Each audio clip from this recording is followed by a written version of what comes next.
no tenemos, fuera de los miembros de las dos delegaciones, un conocimiento exacto de qué se acordó entre el gobierno nacional y las FARC-EP. Sin embargo, por lo que se ha conocido, se supone que hay elementos en este primer acuerdo sobre el tema de desarrollo agrario integral con enfoque territorial que tienen que ver tanto con el acceso y uso de la tierra.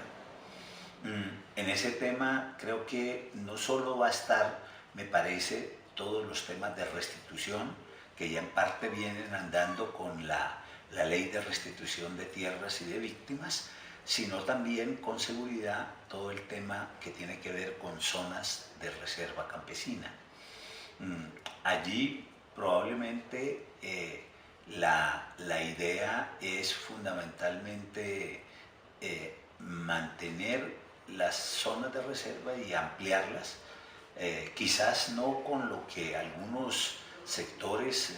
o algunas personalidades pensarían de unos niveles similares casi a las autonomías de los resguardos indígenas o de son formas de organización similares, pero evidentemente sí manteniendo unos niveles de organización interna importantes como se han venido en las zonas de reserva dando hasta el momento. El otro gran componente me parece tiene que ver con un tema que es muy importante y es todo el tema de catastro y titulación. Ese es uno de los temas, digamos, neurálgicos del sector rural, porque es sobre la deficiencia de la titulación y del conocimiento que evidentemente se han dado procesos de expansión y apropiación de tierras. Hemos conocido a través de funcionarios de entidades del Estado cómo se ha dado por parte de medianos y grandes propietarios esos procesos de apropiación de hecho de baldíos, basado en que como hay buena parte del territorio nacional sobre el cual no hay una información adecuada, no hay títulos adecuados, eso permite ese proceso de apropiación de hecho. Entonces me parece que actualizar el catastro rural y avanzar en una clarificación y titulación de la propiedad creo que es un factor muy importante para pequeños y medianos campesinos en la perspectiva de que efectivamente puedan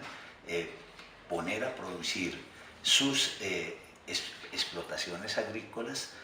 con la certeza de que no están en la potencialidad de ser, digámoslo así, expropiados. Y un gran componente también tiene que ver con lo que podríamos llamar política social para el sector rural. En eso es importante recordar que efectivamente los temas de pobreza son mucho más acentuados en el mundo rural que en el mundo urbano y de alguna manera un énfasis en la acción del Estado, en la inversión pública, en educación, en salud, en el sector rural, creo que no es otra cosa que saldar una deuda histórica que la sociedad colombiana tiene con el mundo campesino, con el sector rural. Y finalmente creo que el otro componente tiene que ver con temas de infraestructura, fundamentalmente temas de vías, temas de electrificación, etcétera, que son también muy importantes para estimular el desarrollo en el sector rural colombiano. Así que, si bien no conocemos en detalle, insisto, todo indica que es un paquete de acuerdos que va a darle un empujón importante al sector rural colombiano, al mundo campesino, y eso creo que es de la mayor importancia para pensar una sociedad con mayores niveles de equidad en un escenario de posconflicto armado.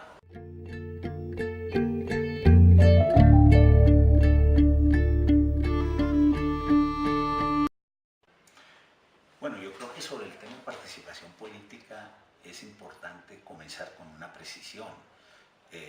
Contrario a lo que algunos han dicho, no se trata exclusivamente de los temas de participación política de las FARC. Creo que el tema es mucho más amplio.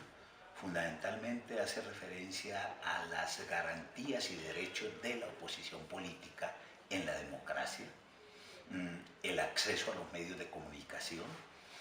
por supuesto también el papel que podrían tener movimientos o partidos políticos que surjan de procesos de negociación, y un componente muy importante de participación ciudadana, tanto en temas de mecanismos como en temas de niveles, tanto en lo local, lo nacional, lo regional. Allí seguramente temas como consultas, por ejemplo, en comunidades indígenas, afrodescendientes, todo eso tiene que ver con esa temática. Aclarado eso, me parece que allí pueden haber unas dificultades grandes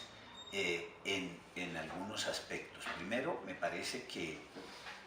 el tema de garantías de oposición va a ser un tema complejo, y al respecto simplemente vale la pena recordar que desde la Constitución del 91 hasta hoy, 25 años después, no se ha podido acordar un estatuto de oposición, lo cual dice de la dificultad en ese sentido, porque evidentemente la democracia requiere garantías para la oposición, incluso como le escuchaba a algunos dirigentes políticos, no solo es para los que hoy son oposición, es que si los sectores progresistas mañana llegaran al gobierno, también los sectores de derecha tendrían que tener esas garantías de oposición cuando estuvieran. Entonces, ese es un tema importante que creo que va a ser uno de los temas fundamentales. El segundo tema importante tiene que ver con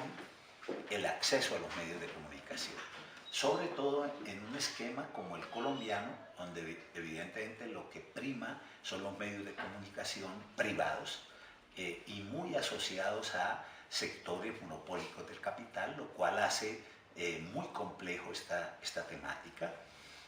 Allí habría que pensar, y creo que se puede recordar que efectivamente en procesos de negociaciones del pasado se logró acuerdos incluso sobre que los grupos desmovilizados que participen en política pudieran incluso tener acceso a noticieros de televisión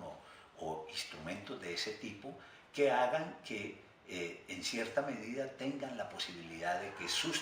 análisis, sus ideas, su mirada de la realidad se pueda transmitir y pueda enriquecer el debate político. Ese me parece que puede ser un tema bastante sensible de confrontación. Sin embargo, yo diría que puede haber un tema que también puede ser muy importante, y es lo que tiene que ver con participación de grupos vulnerables en términos de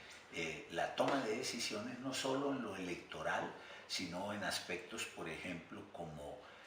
los planes de desarrollo municipales, los temas de explotación minero ambiental, etcétera, donde las comunidades campesinas, indígenas, afros, pero también comunidades urbanas puedan tener una voz importante, no simplemente para cumplir un requisito formal, sino para incidir en que ese tipo de explotaciones correspondan a una idea del desarrollo que beneficia a las mayorías nacionales y que no sea simplemente un mecanismo para enriquecer capitales privados. Entonces, ahí en ese campo puede haber una situación interesante de controversia, probablemente también el tema de participación en otras instancias, porque recordemos, la participación no se agota en ir al Congreso, asambleas o consejos, sino también, por ejemplo, en la definición de la política monetaria, lo cual plantearía el tema de cómo se compone la Junta del Banco de la República, o la participación en temas del Consejo Nacional Electoral y estos organismos que deciden garantías para la competencia. Entonces ahí hay una serie de campos en los cuales seguramente va a haber una controversia, pero creo que hay que valorar positivamente que la mesa de conversaciones ya definió una metodología de trabajo,